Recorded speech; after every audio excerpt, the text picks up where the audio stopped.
So if you stumbled across this video, it means you must be in the market in search of the Apple HomePod, or definitely in search of a Bluetooth speaker, and you're trying to compare which is best for you. Why don't you stick around to the end of this video? Because I will be talking about the Apple HomePod, and I will be telling you if it is right, or if it is worth the price, or if there is alternative speakers for that similar price in this video.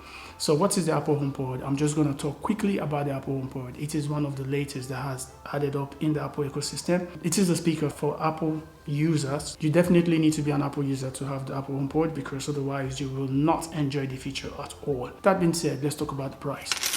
It's worth $300. $300 is actually a good reduction, because the previous generation, which was released in 2017, was worth $350. People did not buy into the idea of paying $350 for a smart speaker, but over the time, more smart speakers are beginning to pop up. Apple thinks that it is a good time to, reintroduce the Apple HomePod, because like I said, the previous generation did not sell because people thought $350 was a bit too much for a small tiny speaker. The sound quality of the Apple HomePod is amazing. Like, for a device that's tiny, or for a device this small, the sound quality you will get is something close to, paying at least $600 to $700 for, some kind of home studio that you would normally get in your house. But again, like I said, as tiny as this is, it is really good. So the new HomePod 2 comes with 5 tweeters compared to the previous gen, which had 6. And because of that, the previous generation has slight punchier sound when it comes to, the bass. It's slightly punchier. However, in terms of voice clarity, the new HomePod is clearer. Trust me, guys, for a price of €300 or £300 or dollars, like I said, depending from where you're coming from, the sound quality of the Apple HomePod is amazing. Like, you could compare this to, speakers that are worth, let's say, 800, 900 sound system setup. You will be surprised by what you get from just one tiny device of the Apple HomePod. Let's talk about when you have multiple. When you have multiple Apple HomePods, say for example, you have just 2, that will give you a Dolby Atmos.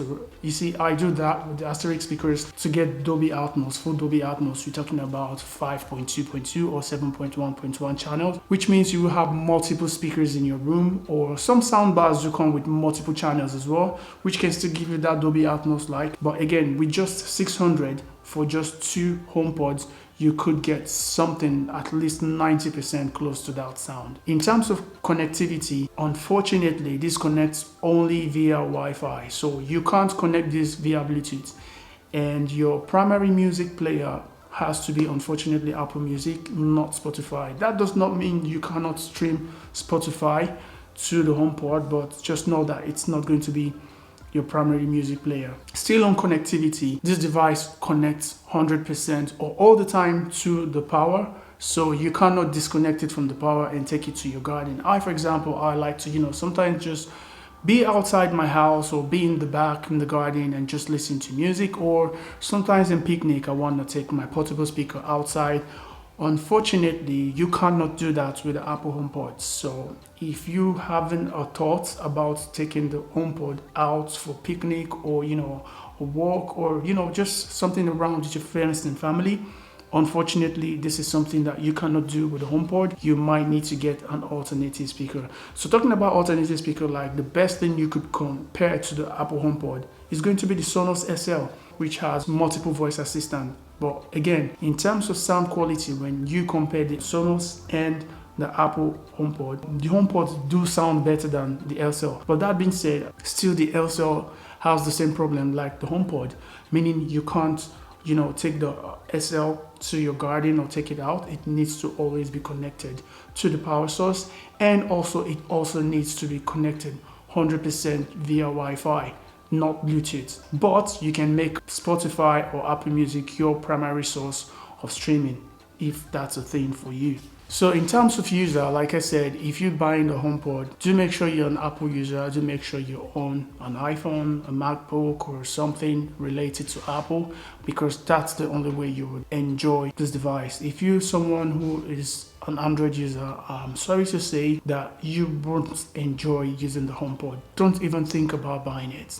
I just want to make that clear because some people do have Apple Watch and then they have an Android smartphone or have Apple AirPods, but some people do like mix not fully into the ecosystem. But trust me, if you want to use the HomePod, you need to be an Apple user. Is it worth the price? Is a question that many of you may want to know. So it's a yes if you are someone who wants to have a simplistic or minimalistic look in your house. For example, you have a TV and you do not want to occupy space with surround sound or multiple sound system, like having a sound bar or multiple speakers. Just one tiny HomePod just in the corner of your house can actually do the job without occupying too much space, and you can also fill that space, occupy that space with some other random accessories. So yes, it is a very good device for the price. Like, there is actually no small speaker as tiny as what we have on the HomePod that can deliver that sound quality. The closest thing to giving you a sound that crisp is what you get on the Sonos SL. But again, if you do a comparison between the SL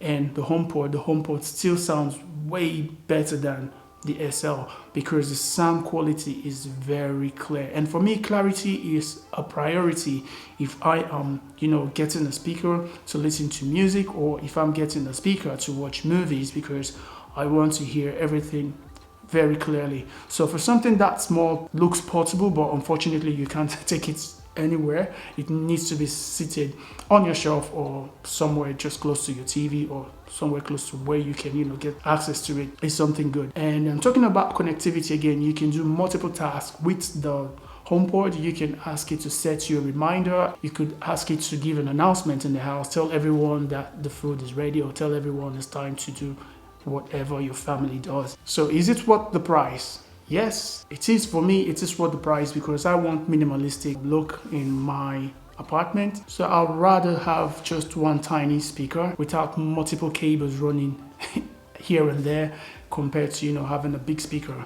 So yes, I would prefer that. Another question is, can you get a speaker for $300 that is going to give you a sound that good? The answer is actually yes. Like, if you spend up to $300 for some Samsung's, LG speakers or Sony speakers, definitely you would get a sound system that could deliver something similar, because spending $300 on a Sony soundbar, it should definitely come with a subwoofer. So if you have the extra subwoofer apart, it's definitely going to give you an extra bass compared to what the HomePod would give you.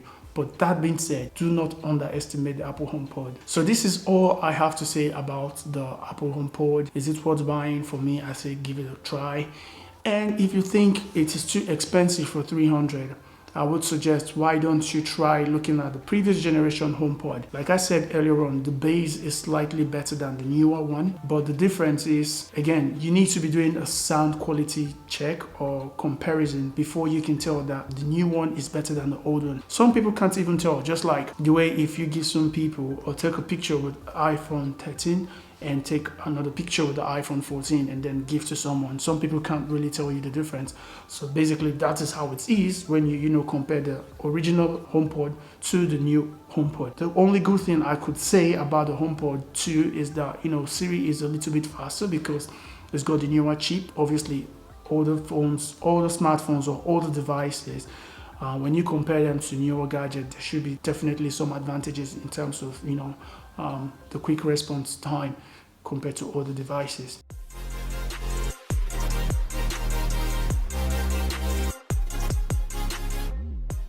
That's it, guys. I'll see you in the next video. Peace out.